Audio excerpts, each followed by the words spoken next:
छन्दस्सारा शास्त्रसारा मन्त्रसारा तलोदरी उदारकीर्तिरुद्दाम वैभवा वर्णरूपिणी छन्दस्सारा शास्त्रसारा मन्त्रसारा तलोदरी उदारकीर्तिरुद्दाम वैभवा वर्णरूपिणी छन्दस्सारा शास्त्रसारा मन्त्रसारा तलोदरी उदारकीर्तिरुद्दाम वैभवा वर्णरूपिणी छन्दस्सारा शास्त्रसारा मन्त्रसारा तलोदरी उदारकीर्तिरुद्दाम वैभवा वर्णरूपिणी जन्म मृत्युजरा तप्त जनविश्रान्तिदायिनी सर्वोपनिषदुद्घुष्टा शान्त्यतीतकलात्मिका जन्म मृत्युजरा तप्त जन विश्रान्तिदायिनी सर्वोपनिषदुद्घुष्टा शान्त्यतीतकलात्मिका जन्म मृत्युजरा तप्त जन विश्रान्तिदायिनी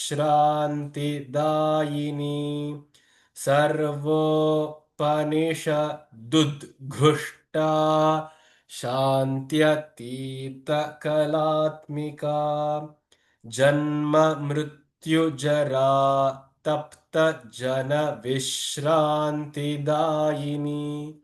सर्वोपनिषदुद्घुष्टा शान्त्यतीतकलात्मिका जन्म मृत्युजरा तप्त जन विश्रान्तिदायिनी सर्वोपनिषदुद्घुष्टा शान्त्यतीतकलात्मिका गम्भीरा गगनान्तस्था गर्विता गानलोलुपा कल्पनारहिता काष्ठा कान्ता कान्तार्धविग्रह गम्भीरा गगनान्तस्था गर्विता गानलोलुपा कल्पनारहिता काष्ठा कान्ता कान्तार्धविग्रह गम्भीरा गगनान्तस्था गर्विता गानलोलुपा कल्पनारहिता काष्ठा कान्ता कान्तार्धविग्रह गम्भीरा गगनान्तस्था गर्विता गानलोलुपा कल्पनारहिता काष्ठा कान्ता कान्तार्धविग्रह कार्यकारणनिर्मुक्ता कामकेलितरङ्गिता कनत्कनकताटङ्का लीला विग्रहधारिणी कार्यकारणनिर्मुक्ता कामकेलितरङ्गिता कनत्कनकताटङ्का लीला विग्रहधारिणी कार्यकारणनिर्मुक्ता कामकेलितरङ्गिता कनत्कनकताटङ्का लीला विग्रहधारिणी कार्यकारणनिर्मुक्ता कामकेलितरङ्गिता कनत्कनकताटङ्का लीला विग्रहधारिणी अजाक्षयविनिर्मुक्ता मुग्धा क्षिप्रप्रसादिनी अन्तर्मुखसमाराध्या बहिर्मुखसुदुर्लभा अजाक्षयविनिर्मुक्ता मुग्धा क्षिप्रप्रसादिनी अन्तर्मुखसमाराध्या बहिर्मुखसुदुर्लभा अजाक्षयविनिर्मुक्ता मुग्धा क्षिप्रप्रसादिनी अन्तर्मुखसमाराध्या बहिर्मुखसुदुर्लभा त्रयी त्रिवर्गनिलया त्रिस्था त्रिपुरमालिनी निरामया निरालम्बा स्वात्मा रामा सुधासृतिः त्रयी त्रिवर्गनिलया त्रिस्था त्रिपुरमालिनी निरामया निरालम्बा स्वात्मा रामा सुधासृतिः त्रयी त्रिवर्गनिलया त्रिस्था त्रिपुरमालिनी निरामया निरालम्बा स्वात्मा रामा सुधासृतिः त्रयी त्रिवर्गनिलया त्रिस्था त्रिपुरमालिनी निरामया निरालम्बा स्वात्मा रामा सुधासृतिः संसारपङ्कनिर्मग्नसमुद्धरणपण्डिता यज्ञप्रिया यज्ञकर्त्री यजमानस्वरूपिणी संसारपङ्कनिर्मग्नसमुद्धरणपण्डिता यज्ञप्रिया यज्ञकर्त्री यजमानस्वरूपिणी संसार पंक निर्मग्न समुद्धरण पंडिता यज्ञप्रिया यज्ञकर्त्री यजमानस्वरूपिणी संसार पंक निर्मग्न समुद्धरण पंडिता यज्ञप्रिया यज्ञकर्त्री यजमानस्वरूपिणी धर्माधाराधनाध्यक्षा धनधान्यविवर्धिनी विप्रप्रिया विप्ररूपा विश्वभ्रमणकारिणी धर्माधाराधनाध्यक्षा धनधान्यविवर्धिनी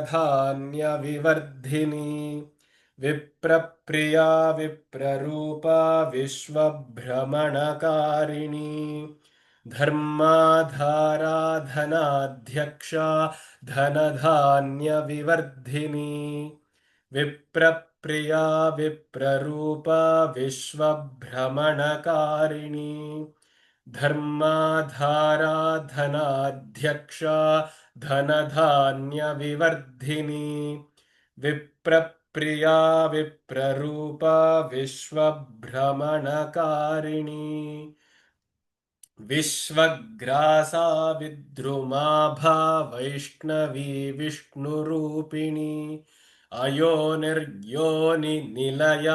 कूटस्था कुलरूपिणी विश्वग्रासा विद्रुमाभा वैष्णवी विष्णुरूपिणी अयोनिर्योनिनिलया कूटस्था कुलरूपिणी विश्वग्रासा विद्रुमाभा वैष्णवी विष्णुरूपिणी अयोनिर्योनिनिलया कूटस्था कुलरूपिणी विश्वग्रासा विद्रुमाभा वैष्णवी विष्णुरूपिणी अयोनिर्योनिनिलया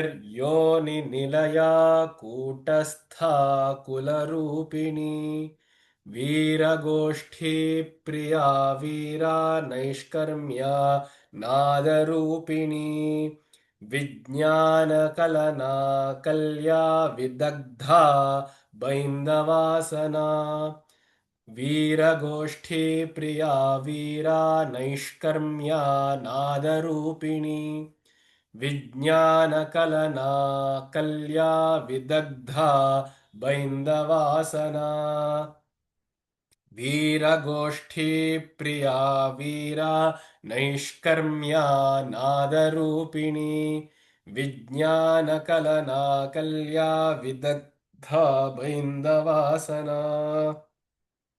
तत्त्वाधिका तत्त्वमयी तत्त्वमर्थस्वरूपिणी सामगानप्रिया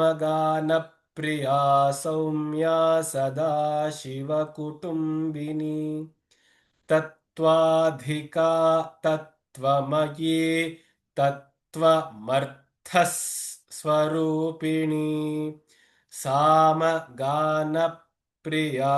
सौम्या सदा शिवकुटुम्बिनी तत्त्वाधिका तत्त्वमयी तत्त्वमर्थस्वरूपिणी सामगानप्रिया सौम्या सदा शिवकुटुम्बिनी तत्त्वाधिका तत्त्वमयी तत्त्वमर्थस्वरूपिणी सामगानप्रिया सौम्या सदा शिवकुटुम्बिनी सव्यापसव्यमार्गस्था सर्वापद्विनिवारिणी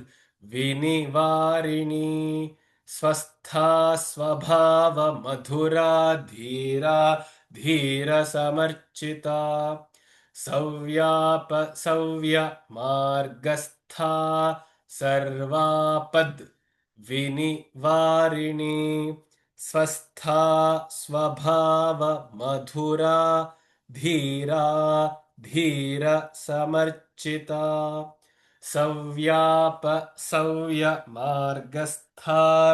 सर्वापद्विनिवारिणी स्वस्था स्वभावमधुरा धीरा धीरसमर्चिता सव्यापसव्यमार्गस्था सर्वापद्विनिवारिणी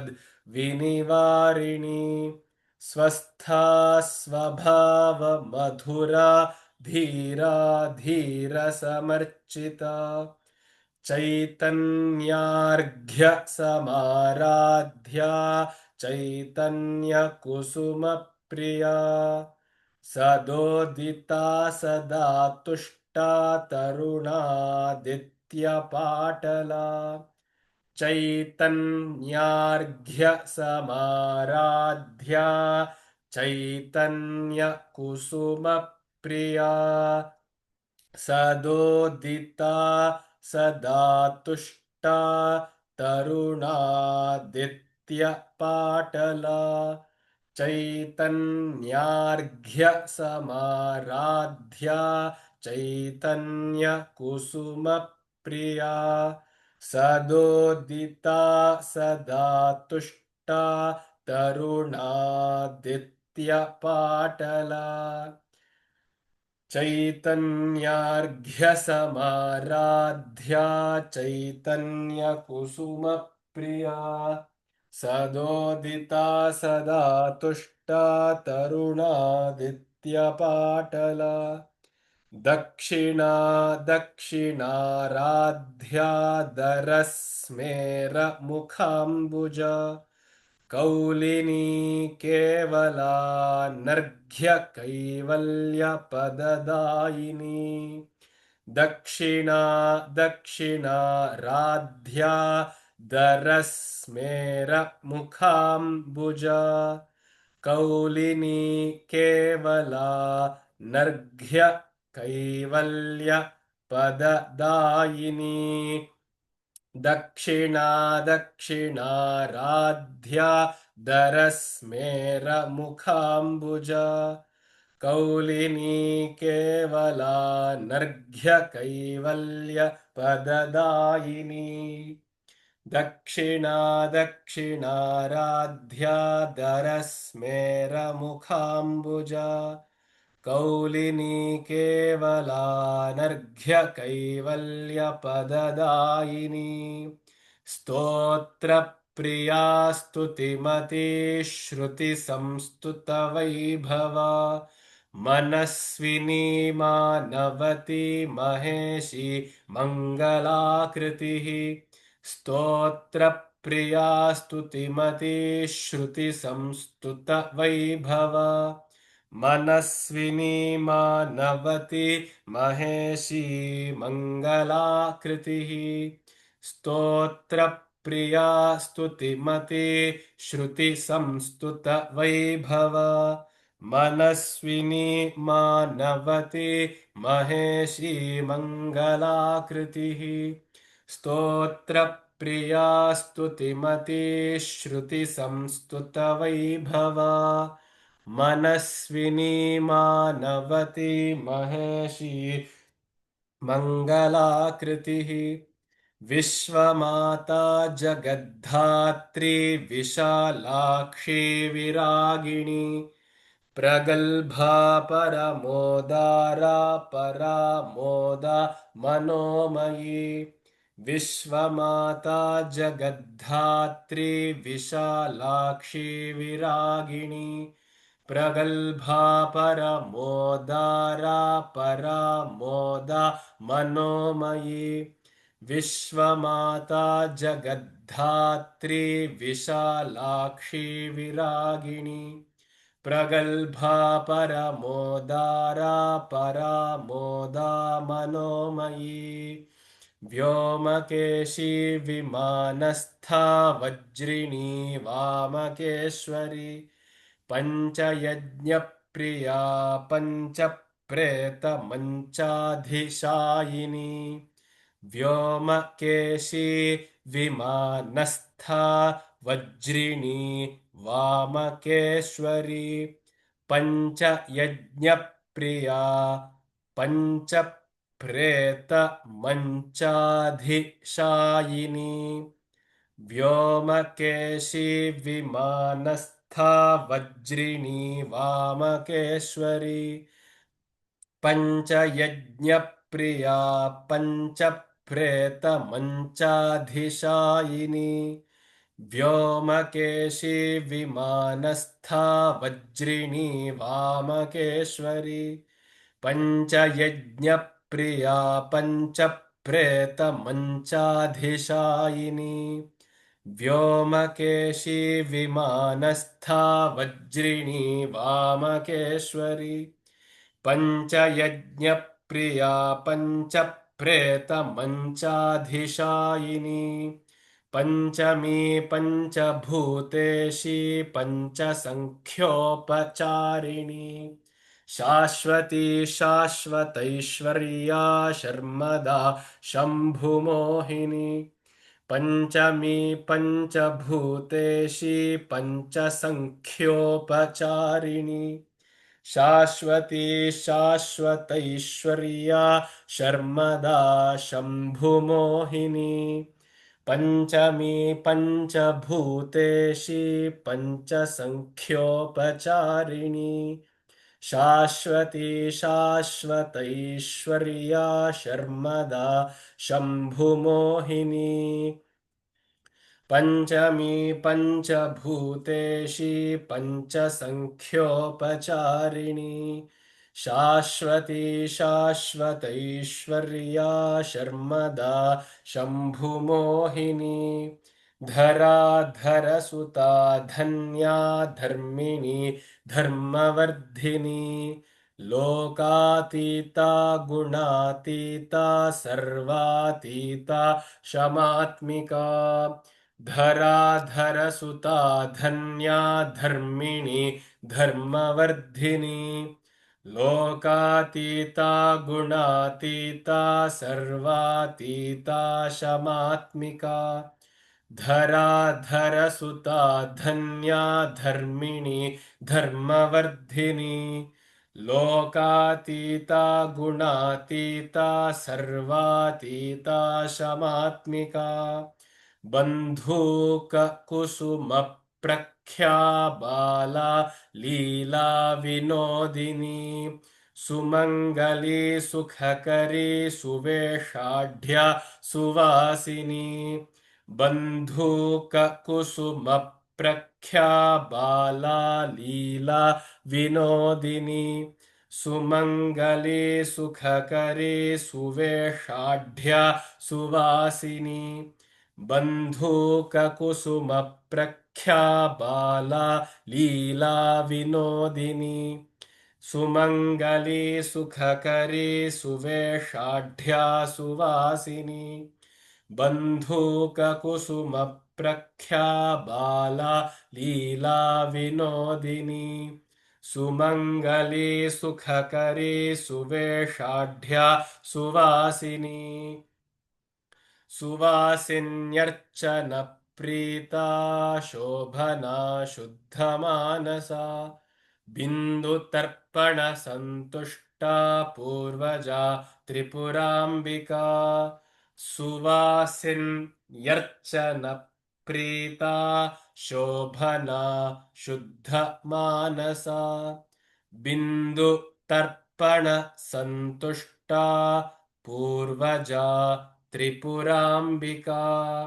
सुवासिन्यर्चनप्रीता शोभना शुद्धमानसा बिन्दुतर्पणसन्तुष्टा पूर्वजा त्रिपुराम्बिका सुवासिन्यर्चनप्रीता शोभना शुद्धमानसा बिन्दुतर्पणसन्तुष्टा पूर्वजा Tripurambika दशमुद्रासमाराध्या Tripura श्रीवशङ्करी ज्ञानमुद्रा ज्ञानगम्या ज्ञानज्ञेयस्वरूपिणी दशमुद्रासमाराध्या Tripura श्रीवशङ्करी ज्ञानमुद्रा ज्ञानगम्या ज्ञानज्ञेयस्वरूपिणी दशमुद्रा समाराध्या Tripura श्रीवशङ्करी ज्ञानमुद्रा ज्ञानगम्या ज्ञानज्ञेयस्वरूपिणी योनिमुद्रा त्रिखण्डेशी त्रिगुणाम्बा त्रिकोणगा अनघाद्भुतचारित्रा वाञ्छितार्थप्रदायिनी योनिमुद्रा त्रिखण्डेशी त्रिगुणाम्बा त्रिकोणगा अनघाद्भुतचारित्रा. Here in some texts it is charitriya, and in such other texts there is the word charitra. I would go with charitriya with the extra ya.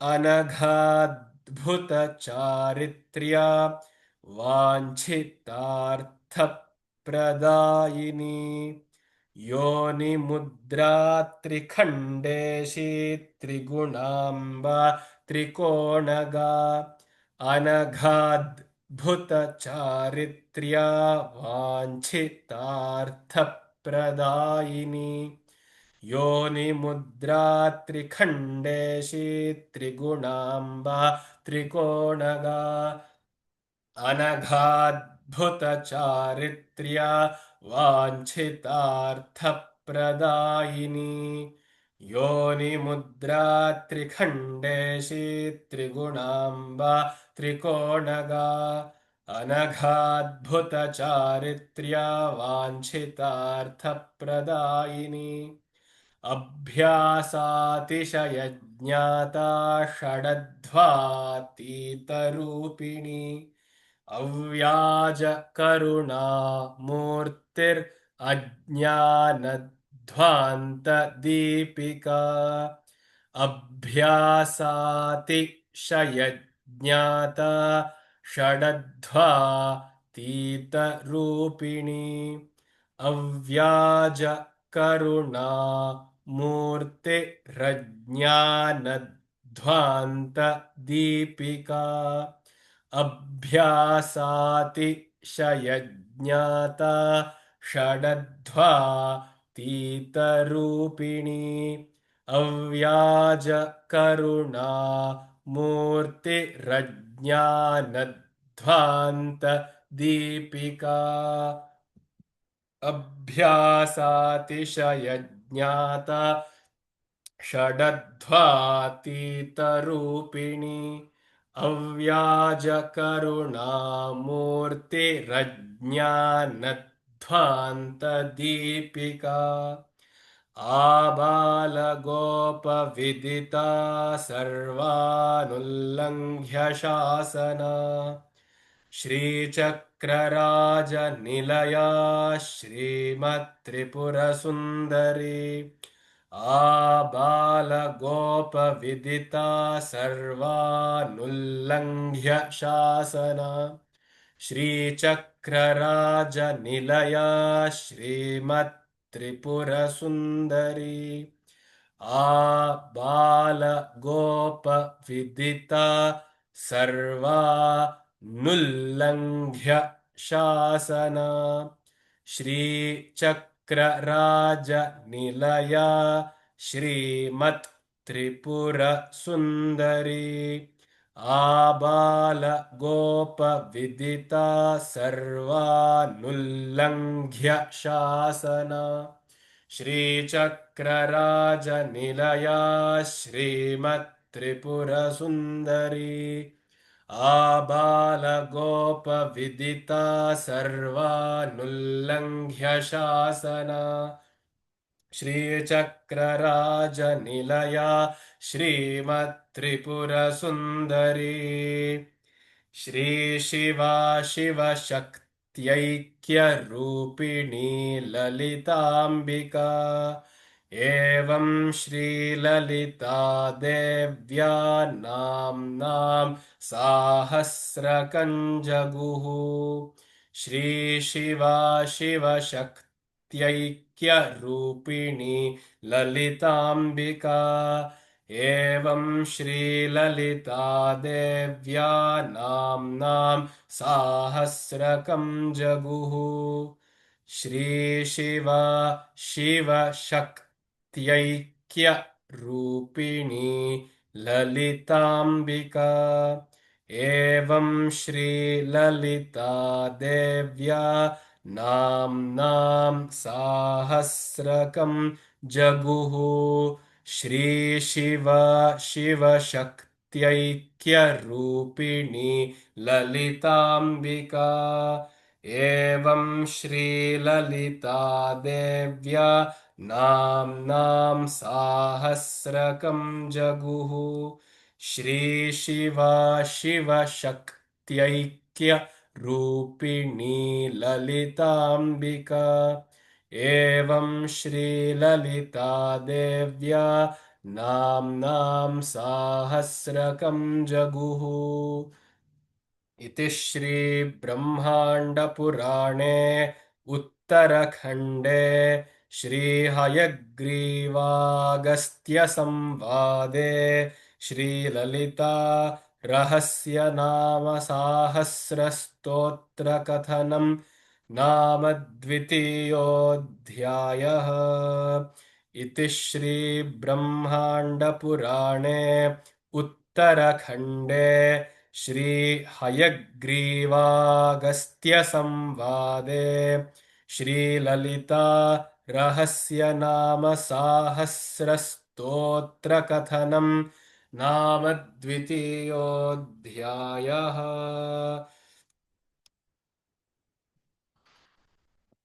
So thankfully we have completed at least the recitation part, the learning part of all the 183 verses along with the dhyana shloka. So from for the other 2 weeks which are remaining, we shall keep practicing every single day, right from the first shloka till the last. Let's see if we can complete it within a half an hour. If not, we'll just stretch a little bit. And after 2 or 3 times of me doing this entire top to bottom recitation, I will be asking all of you to, everybody will definitely get a chance and will be given forcefully a chance to recite all of the shlokas on a particular day. So I will not be telling you the order in which people will get a chance, but make sure that you start chanting every single verse. Listen to the recordings. Within the next 2-3 days, you should be ready with any and every single shloka of the Sahasranama.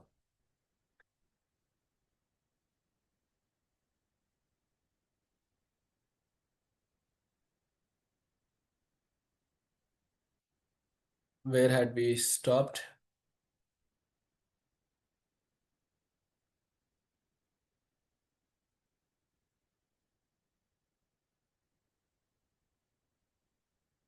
I think it was 71. Is that right? 71?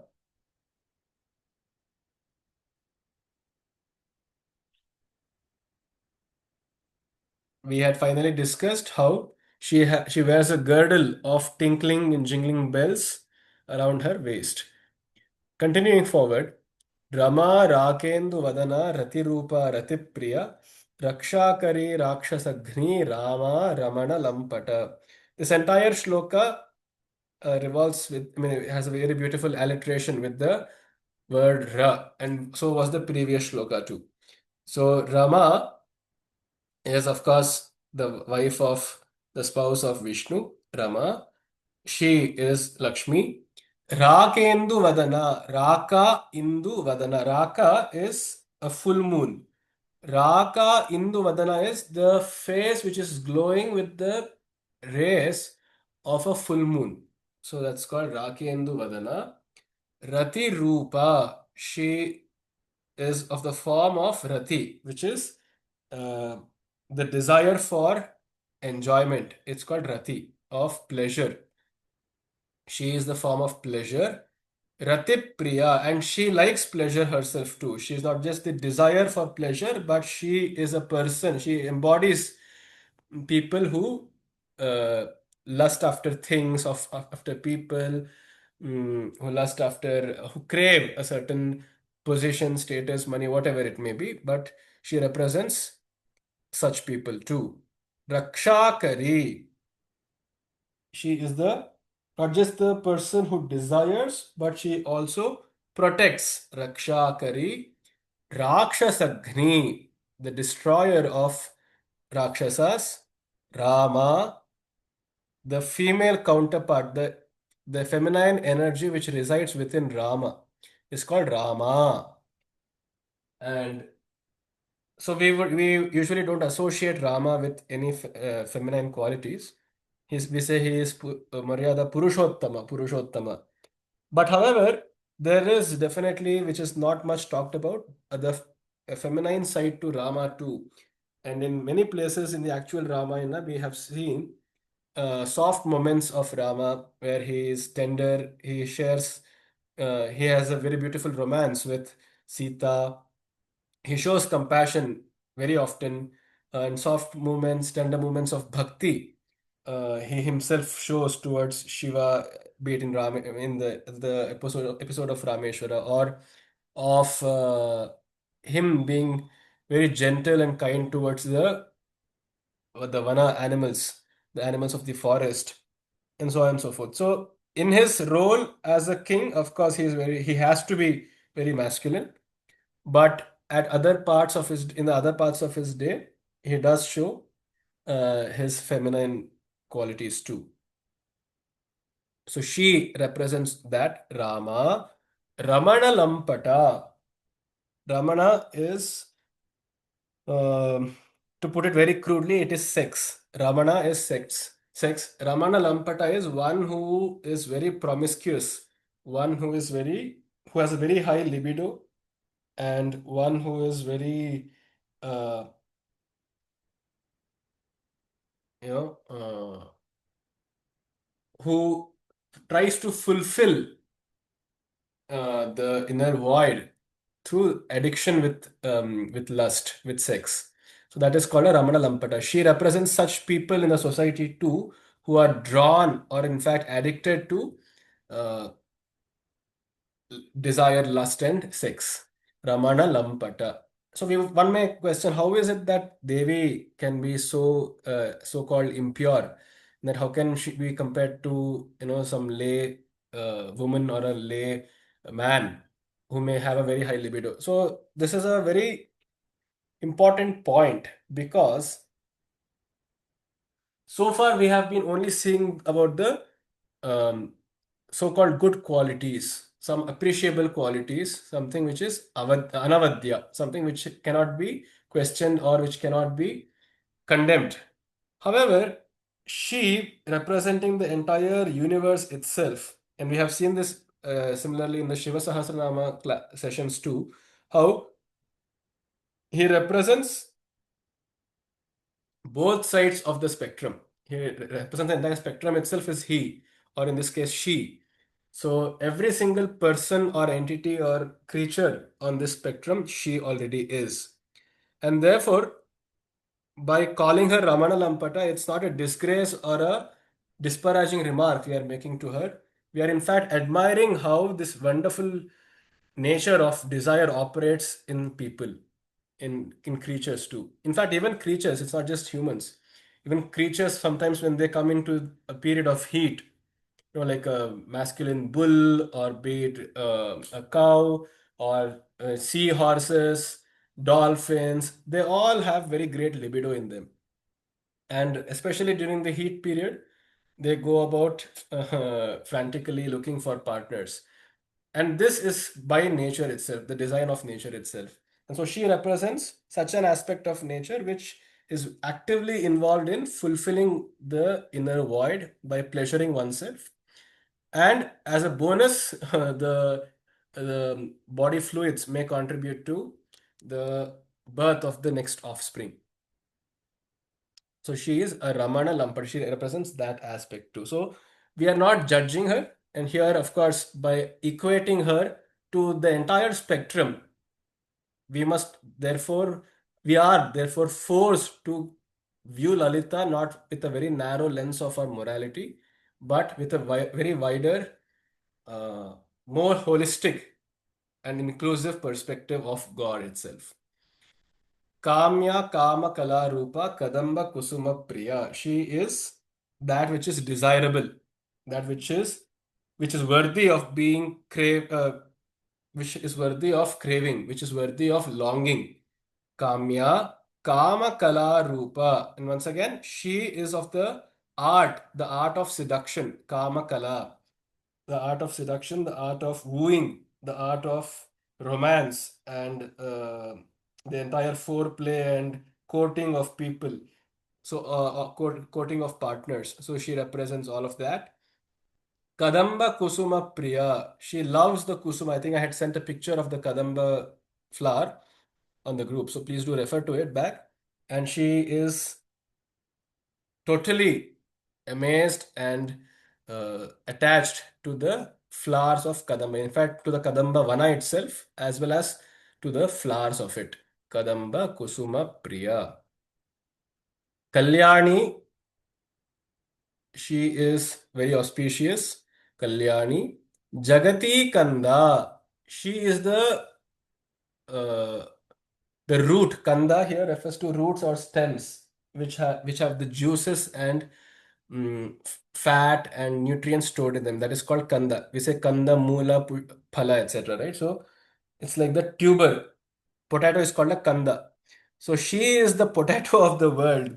Therefore, it just goes on to say that she is where the entire sattva, all the essence of the world is stored. The true essence of the world, all the manufactured nutrients, all the manufactured wisdom which is present in the world after going through all the churning of life, whatever wisdom is there gets stored in this tuber, which is Lalita. Jagati Kanda Karuna Rasa Sagara. She is an ocean of the emotion of compassion. Karuna Rasa Sagara. The waters of this ocean itself are her compassion. It's her pity for all her children. Aisha, I'm just breezing through all of this because all these words we have at times already seen so far in the 300 namas that we have so far discussed, and it will be again repeated many more times in the shlokas to come. Any word which is unique and special, which I may not have already explained, I will take some time to elaborate. Otherwise, you can just keep a pen and a paper and start noting down the meanings. And they are very pretty obvious. Kalavati is the goddess of all kala, of all the arts and the art forms, arts, crafts, fine arts, uh, all the Shodasha Kalas and the Chatushashti Kalas she is a master of. Kalavati, Kalalapa. She Alapa is a gossip or a chat. She chats, uh, or she is the rhythm of Kala. She always talks about Kala of arts. Kala Lapa. Kanta, most attractive. Kadambari Priya. She also loves swans. Kadambari are swans. And she, of course, represents purity herself and therefore is also petting all these swans, which have been for ages been used as a symbol of purity, of discrimination, of the intellect being though in muddy waters and though from a mixture of milk and water, it can just filter out the milk and only consume the good elements. So that natural filter and discriminatory capacity is poetically said to be present in the swan. And so she loves such people too. Varada Vamanayana. She gives boons. Vamanayana. She, um, you know, has a Vamanayana just means one who has an eye squinted towards the left side. Vamanayana. But the actual meaning here represents her eyes, which are not squinted, but she is giving kataksha. So she has both her eye, the iris of her eyes are facing the left side of hers, mm, to look at the world, because to her right is Shiva. And so she being Shiva itself, she usually doesn't look at her husband, her spouse, while in company. So she is quite bashful about it. So out of both shyness as well as to grace upon this world and her children, she has a Vamanayana. She looks towards the left edge of her eyes. Varuni Mada Vihvala. Varuni is a special kind of wine. Varuni is a wine. Mada Vihvala, and if you remember, we said that she had a cup of wine in her left hand and a lotus flower in her right. And she loves to drink from that jar of wine, that ale, uh, and that is called Varuni. Because she keeps drinking from it, she is now in Mada. She is intoxicated and she is Vihvala. She is swooning. She is swooning and in a very inebriated state of mind, thus representing her pleasure and her acceptance of the Vama Marga too, of the Kaula Marga as well. Varuni Mada Vihvala. She consumes wine, an intoxicant, to rejoice and accept as a sign of acceptance of the Kaula Marga. Vishwadhika. She has transcended the world. Now, in Indian philosophy, we have two ideas. One is called transcendence and then immanence. Transcendence means where God is shown as being separate from the world and above the world, which is what the monotheistic faiths usually believe in when they say God in sky or God in heaven or whatever.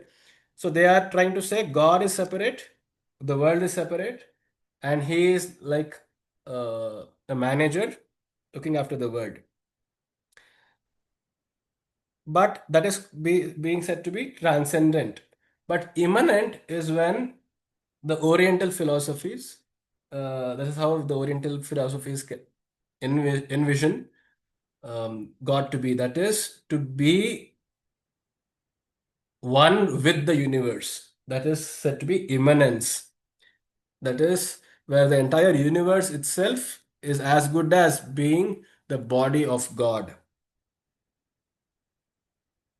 And that is called immanence. While in many philosophies, we say God can be both immanent as well as transcendent. So if you remember, Venn diagrams is a very nice way to understand this. There is a small circle which represents the Vishwa, the universe. If there is an element, if there is another big circle outside this one, that is said to be transcendent. That is God, and this is the universe. Whereas if God is equal, that's if you draw a circle which represents the world and draw another circle exactly overlapping it, which represents God, then that is said to be immanence. Whereas if you draw the smaller circle which represents the universe and a larger circle encapsulating it, covering it in a concentric manner, then that is an example of how God is both immanent as well as transcendent. So there are some parts of the bigger circle which are beyond the smaller circle. And of course, it is completely a subset of God too. And so this is one other philosophy which believes God to be both transcendent as well as immanent. In this particular word, Vishwadhika, she is being talked of her transcendence nature, where she is bigger than the world, she is above and beyond the world. Vishwadhika, Veda Vedya, she's understood through the scriptures, the Vedas. Vindhyachala Nivasini, she resides in Sumeru. However, on Earth, in the Bharatavarsha, she has a particular fond memory with the Vindhyachala mountains, which are the Vindhya mountains, come about the between Gujarat and Madhya Pradesh. I think it's near the Aravali range. So the Vindhya range. So there she resides, Vindhyachala Nivasini. Vidhatri Veda Janani Vishnu Maya Vilasini. She is she has the power of Brahma, who is called Vidhatra, and so she is called Vidhatri. She who represents the power of Brahma, the creator, to create. And what else did Brahma create? He also created the Vedas from his four faces. So she represents that power which created the Vedas, Veda Janani, the mother of the Vedas. And then Vishnu Maya, she represents the Maya, the power of Vishnu. And what does Vishnu do? He does Vilasa. He sports about. He plays. He plays and he playfully manages the world. So she represents that uh, beautiful aspect of being in Vilasa, of taking things sportively as well as actually sporting with people's lives. Vilasini, playing with people's lives and creatures' lives. Vilasini. And then Kshetra Swarupa. In the Bhagavad Gita, in the 13th chapter, Sri Krishna goes on to describe there being two fundamental divisions called the Kshetrajna and the Kshetra. The knower of the field and the field itself. So, for example, imagine in a rural setting, there being a very large field of, let's say, sugarcane. There's a farmer. So, the farmer, he looks at the field, so he is called the Kshetrajna. He is looking at the field, and then the field itself is called the Kshetra. But why is this analogy important? Because the crops which are grown in the Kshetra may get infested with the weed, it may get destroyed, it may get rain and it may flourish, and it may bear the intolerable heat of the sun. It may then suffer the insufferable cold, the chilling nights as well. But because the farmer who may own the land, who may participate in the land, but is not really a part of the land, is the owner. So he sits in a tatastha. He sits away and detached from the field, and therefore none of the elements will trouble him. Similarly, the body that we have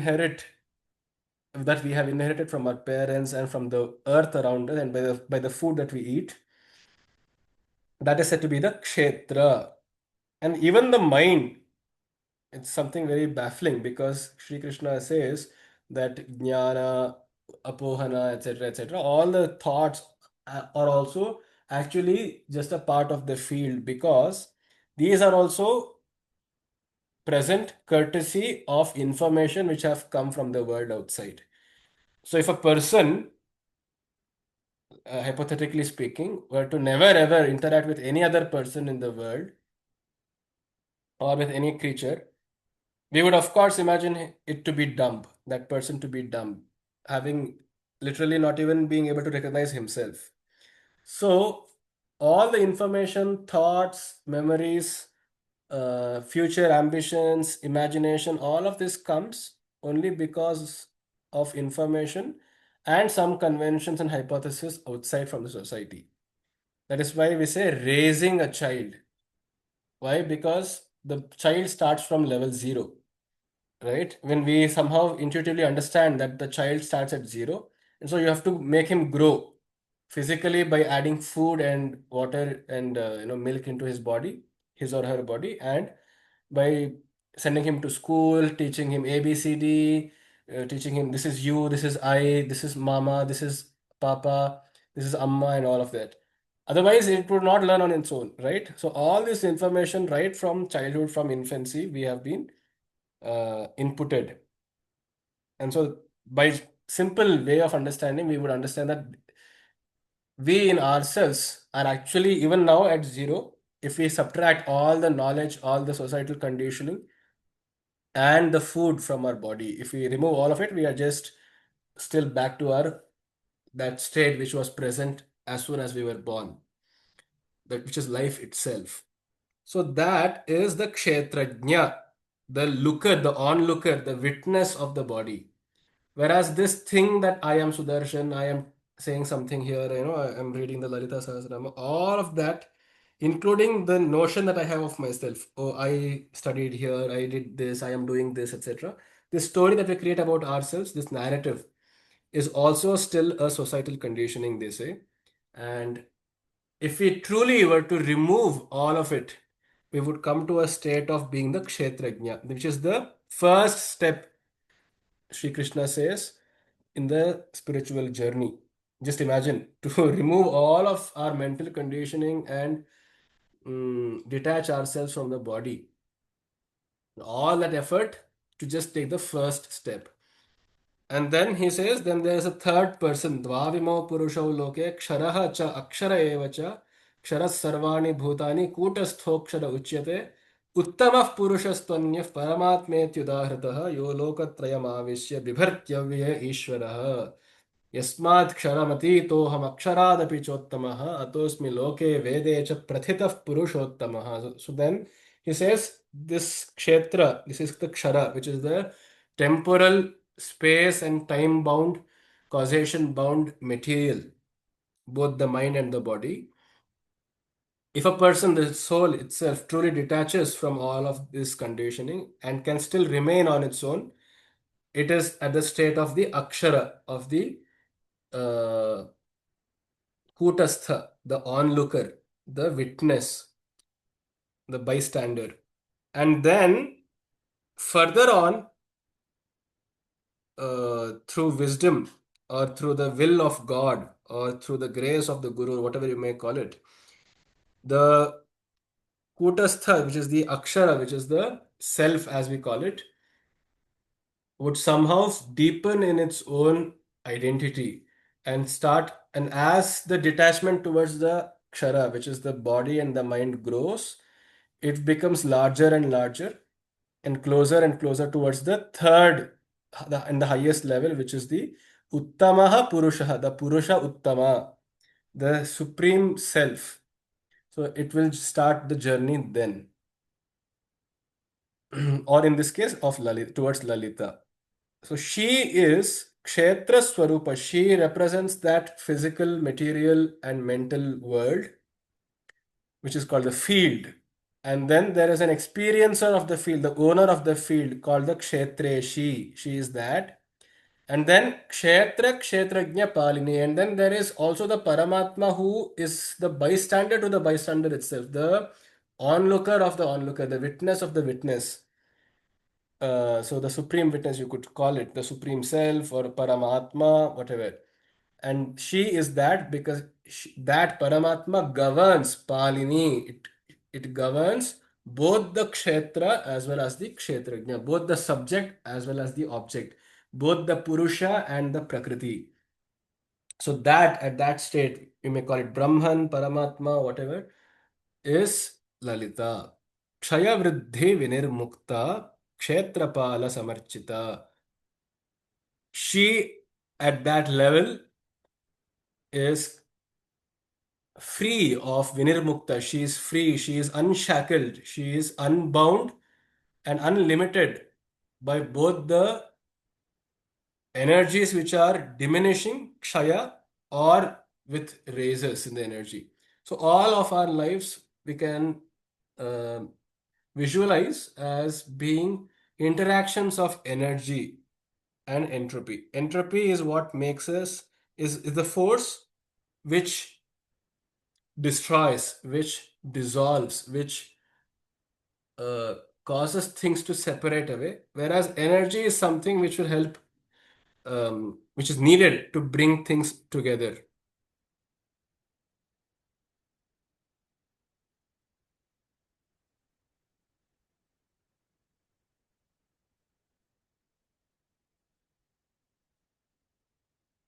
Please give me a moment.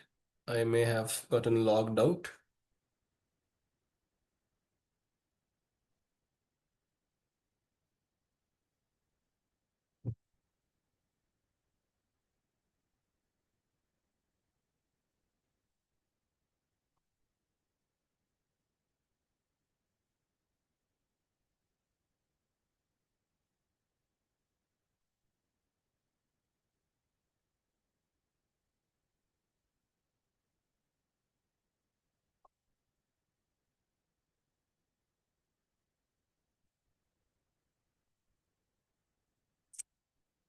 To just complete this, I'll tell that uh, sh- all energies are responsible for bringing things together and for doing things in non-spontaneously, whereas there is a spontaneous urge to go away from everything and uh, increase the randomness.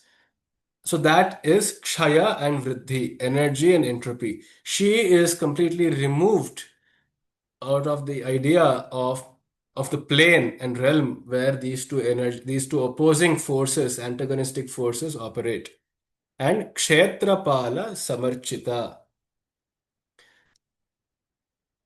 She is worshipped by Kshetrapala. And Kshetrapala in theology is Subramanya or Kartikeya, as we call him in the north, or Muruga, as we call it in the south, and any other avatar of that Devata. So that force which governs lands is called Kshetrapala, and that manifests in some places as Kartikeya, as Muruga, at other places as Ayyappa, as other places as Dharmashastra, and then at some other places as some Guliga, and at other places as Narasimha, Bhairava, and so on. So the same energy which is responsible for governing and owning a particular piece of land, of holy land, is called Kshetrapala.